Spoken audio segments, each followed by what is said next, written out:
அவர் சொல்றாரு, நீங்க பிரசவம் பாத்தீங்களா? பிரசவம் இல்ல, நீங்கள் கருவில் இருக்கிறப்ப தெரியும் நீங்க 2 பேரும் கள்ள குழந்தைகள். அந்த அளவுக்கு அரசியல் முயற்சி பெற்றவர் திருமாவளவன். அவரை பற்றி பேசுவதற்கெல்லாம் யாருக்கு அருகதை கிடையாது. பேசலாமா நீங்க? சமரசம் இல்லாத ஒரு தலைவர்.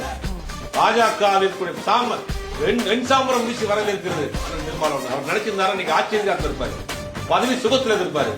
கொள்கை என்ற ஒரே விஷயத்தில் பிடிப்போட்டிருக்கக்கூடிய ஒரு தலைவர் இந்தியாவில் அண்ணன் திருமாவளவன்.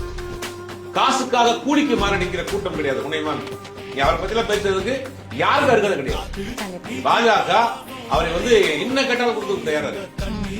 நீங்க அவர் கேட்டாலும் மத்திய அமைச்சர் என்ன போர்ட்போலியோ வேணும், என்ன பதவி வேணும், எத்தனை எம்பி வேணும் கூப்பிடுறதுக்கு தயாரா இருக்கு.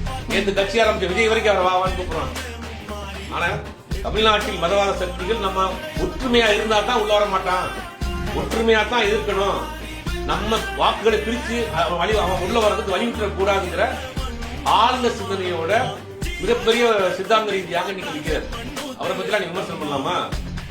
கூலிக்கு மாரடிக்கிற நீ, காசு வாங்கிட்டு பேசுற நீ, திருமாவளவன் பத்தி எல்லாம் பேசலாமா? அவனுக்கு தகுதி இருக்கு. அவனுக்கு என்ன தகுதி இருக்கு? ஒரு தூய்மையான அரசியல்வாதி பத்தி பேசுற பேசாது. நீங்க 2 பேரும் பாஜகவினுடைய கள்ள குழந்தைகள் தான். நீங்க பிரசவம் பார்க்கல, நீங்க கருவில் இருக்கப்பே அவருக்கு தெரியும் நீங்க கள்ள குழந்தைகள் தான். அதான் வெளிப்படையா சொல்றாரு.